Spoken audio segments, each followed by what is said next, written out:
All right, guys, here we go into April now with this digital learning content. And obviously, you guys know we'll be doing this throughout the month of April. So, a few things off of the top. One, I've been updating a lot of things in the grade book. So, make sure and get a hold of me if things do not look correct there. Secondly, a lot of things coming down the pipe for AP and AP testing. So, if you're in regular psych right now, you can like fast forward like a minute on this video so you don't have to listen to this. But we have learned a few things for sure.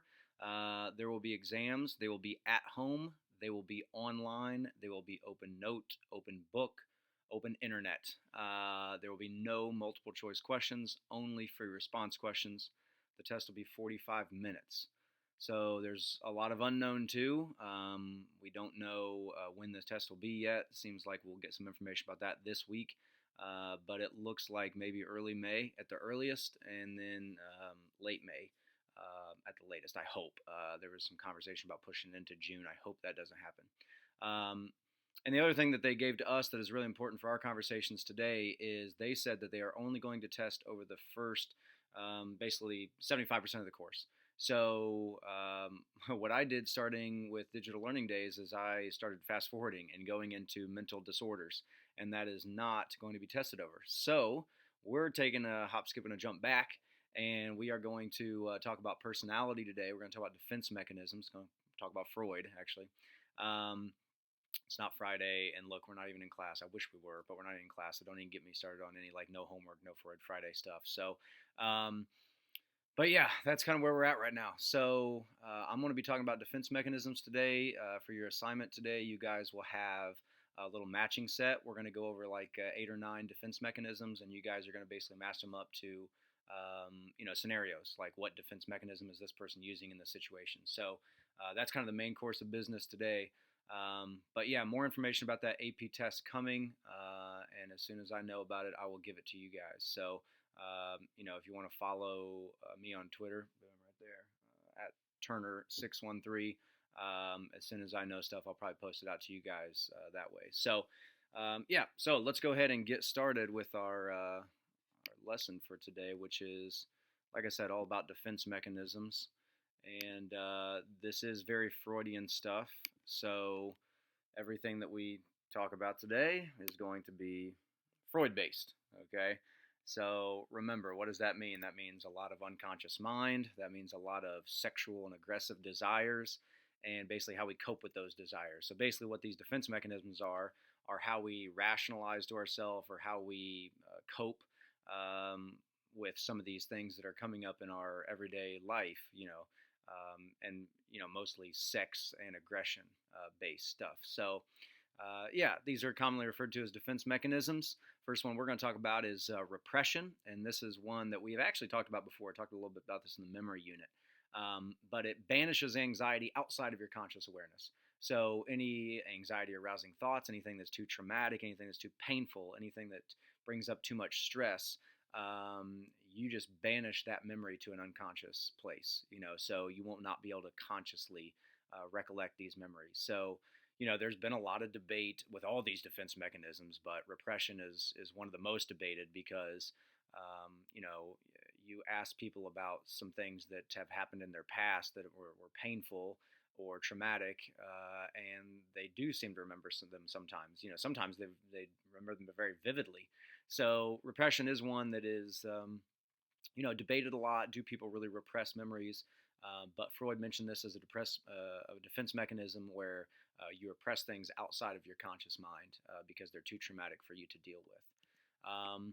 And then we have regression. These two sound a lot alike, but definition-wise and the way that we're going to apply them, they're really nothing alike. So regression is when you actually regress to an early, more infantile state in dealing with things. So an individual faced with anxiety, retreats to a more infantile psychosexual stage, because remember, that's Freud's, theory on development is those psychosexual stages. So, where somebody, maybe they handle something like they would when they were 5 years old, right? They get into a fight with a brother and sister and they shout, "You started it," even though they're like 15, 16 years old, stomping off outside of an argument and pouting, being at college and being homesick and having to call your mom and kind of whining and pouting to her about how hard college is and that kind of stuff.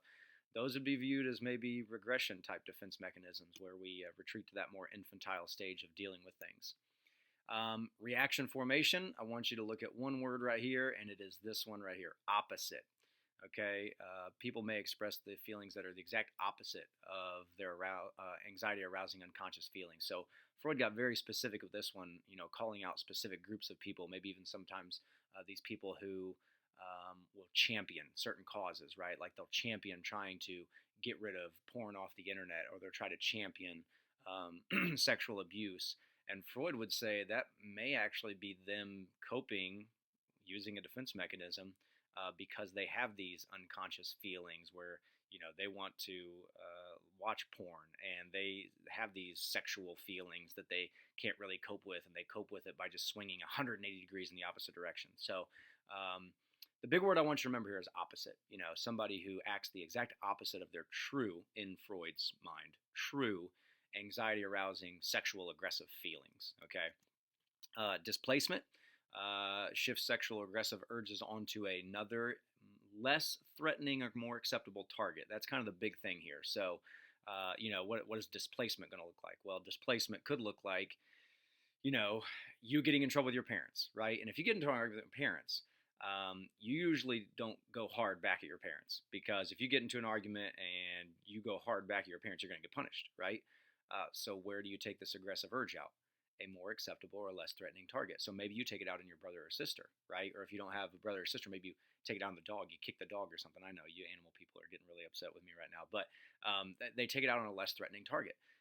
So even the football player who loses a touchdown pass in the end zone, like drops the pass, he may go over to the sideline and just take it out on the water cooler, just knocking the water cooler over and throwing it across the field. So just things like that. That's displacement, where you shift those sexual or aggressive urges onto a more acceptable or less threatening target or object.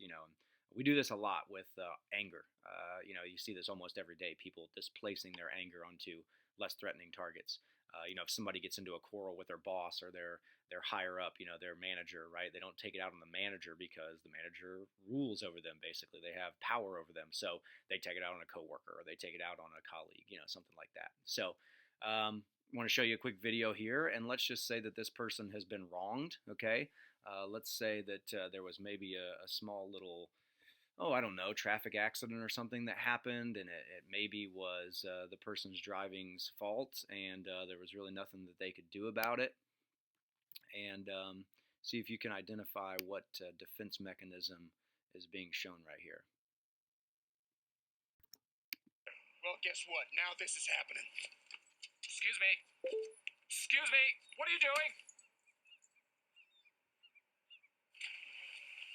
That's how I roll. So, obviously there from that Anchorman video, I think about some of the ones we looked at on the last slide. What defense mechanism would that be? That would be displacement, right? Because he displaced the anger. Instead of like taking it up with the person who actually hit him on his motorcycle that was driving the car, he took it out on the less threatening dog. So yeah, there you go. Okay, so moving on, some more defense mechanisms here. Rationalization is one where you're going to offer self-justifying explanations in place of real, more threatening, unconscious reasons for one's actions. So this is one that we see in high school all the time. People will get caught doing something they know they should not be doing. And instead of just owning up to it, we follow this defense mechanism of rationalization. We try to rationalize it to ourselves.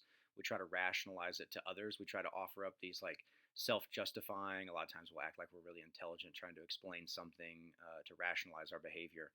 If somebody gets caught cheating in class, they won't just own up to it right away. That's really never happened in my teaching days. Nobody's ever been like, yeah, that's my fault. I definitely was cheating. It's always like, well, everybody is cheating, and I'm not the only one that copied off of this worksheet, or I wasn't the only one that was trying to look up answers on Quizlet.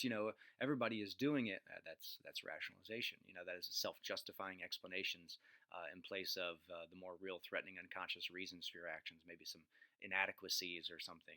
So rationalization is just offering up some kind of explanation that tries to just explain the thing away that you are doing instead of really facing the real reasons for it happening.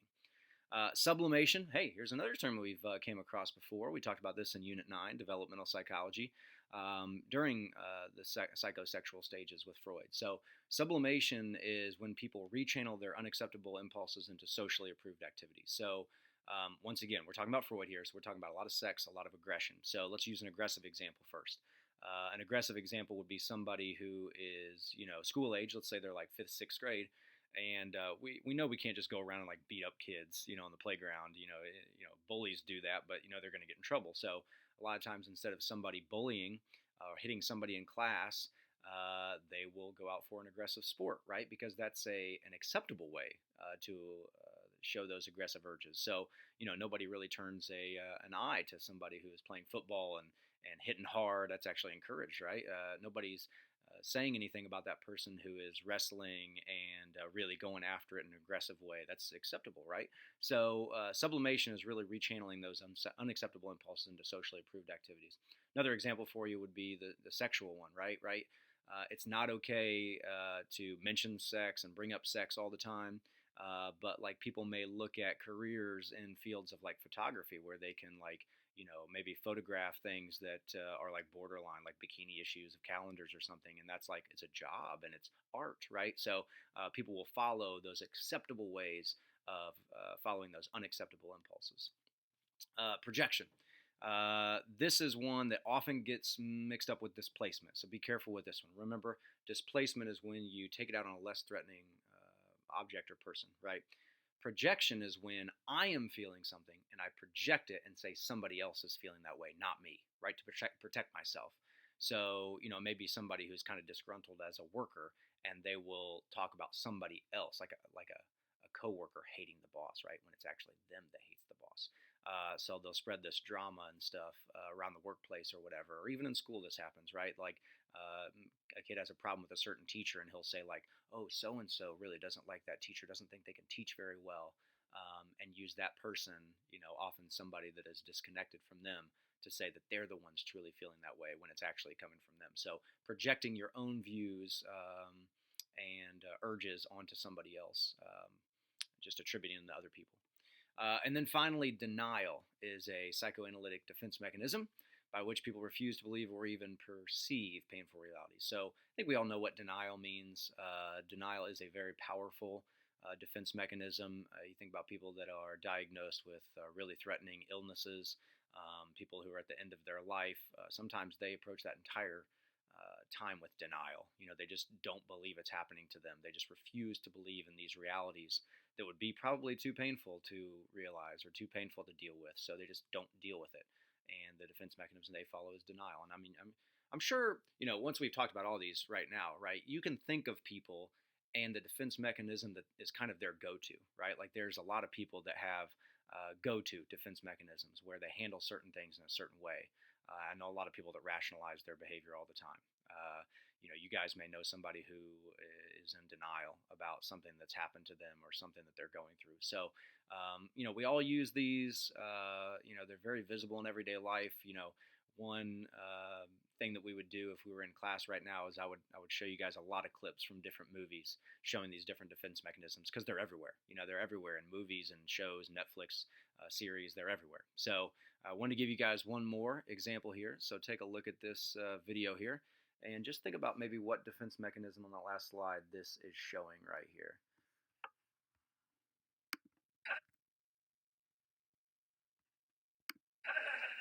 Mrs. Braverman must be out. She could be out of town. Maybe she'll be gone for months. By then, the cheesecake may have gone bad. We don't want her to come back to bad cheesecake. No, that could kill her. Well, we don't want that. No, so we're protecting her. Well, we should take it. Yeah, but we should move quick. Why? Because I think I just heard her moving around in there. Go. All right, so if you're thinking about maybe what defense mechanism that's showing right there, that is rationalization. They are rationalizing the reason that they're stealing the cheesecake, even though they shouldn't be doing that, and they know they shouldn't be doing that. They're talking about how it's probably a good thing that they're doing it there. They're protecting her and that kind of stuff. So definitely rationalization right there. Last slide here for today, guys. Just looking at some neo-Freudians. I mean, obviously Freud was a gigantic figure in psychology.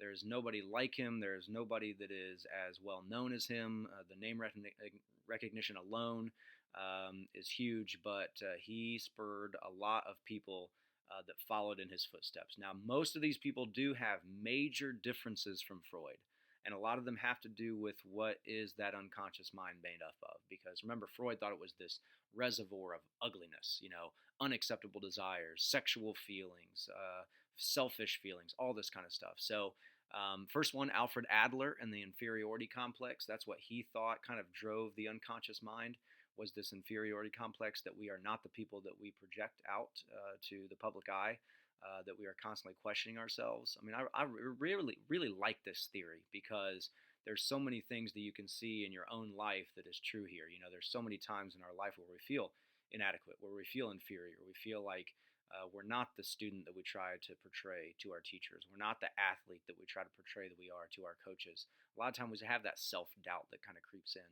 And Alfred Adler really spoke to that. He talked about the inferiority complex being a very big thing that everybody is trying to overcome. And that's what's in their unconscious mind, not so much the Freud's view, but this inferiority complex being the driving force. Yes, I know that looks like the word horny. Okay, no, that is Karen Horney, and that is how you pronounce her name, Karen Horney. She's this Freudian stuff just taking us off the rails. But her sense of helplessness triggers a desire for love and security. That's what she believed was made up in the unconscious mind. Karen Horney was really a female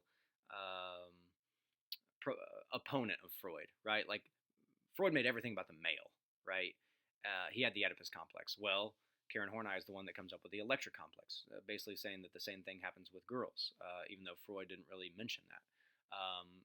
Freud often talked about penis envy, which is where girls want to be guys because guys have this natural power and guys have this natural prestige and they're given so many advantages in society. And Karen Horney debuffed that, and she's like, "Oh no, men have womb envy, right? Men can't create life. Men don't give birth, right? Only women can do that, and men are actually inside in their unconscious mind very insecure about that, and that's why they try to portray themselves as bigger and stronger than women. So and hold women down, right? So Karen Horney a lot of times was that feminist opponent to Freud. And then finally, Carl Jung, that's how you pronounce his name there. Carl Jung believed in the collective unconscious. He kind of believed that we all had these archetypes. And if you've been in AP Lang, you kind of know what archetypes are. There's these stories and these storylines that a lot of things follow in literature. Well, it's the same thing here with psychology. He believed, Carl Jung I'm speaking on, believed that the collective unconscious was basically our unconscious mind that kind of followed these archetypes and wanted us to follow these archetypes. This archetype of good triumphing over evil, this archetype of going on a long journey and maybe even suffering some tough times to get to an end goal in the promised land, right? These are things we've seen in literature, and they're things we've seen throughout our oral history forever. And Carl Jung believed that's what our unconscious mind was made up of, the collective unconscious. So yeah, the psychodynamic theory just has a lot of different takes on it here. These are a few neo-Freudians. So like I said, to kind of wrap it all up, what I'm having you guys do today is a little matching set on the defense mechanism. So you have your defense mechanism terms, and then you have a lot of examples. And take your time on that. You do have 2 attempts on that. Okay, so it's a matching set within Canvas quizzes. You get 2 attempts. So do it one time through. Take your time. There's no time limit on it. Think about maybe if you're between 2. If you think it might be rationalization, but always kind of seems like regression as well, then if you get it wrong, which you're going to be able to see your results, so you go back and you see that he answered regression and that was wrong, then you'll know that, oh, hey, rationalization also kind of made sense there too, so I'm going to put rationalization in there. So you get 2 attempts, do it once, take a look at the ones you missed, think about those, take the quiz again. It'll obviously keep your best score. So looking forward to getting with you guys later in the week, and obviously that review day at the end of the week. So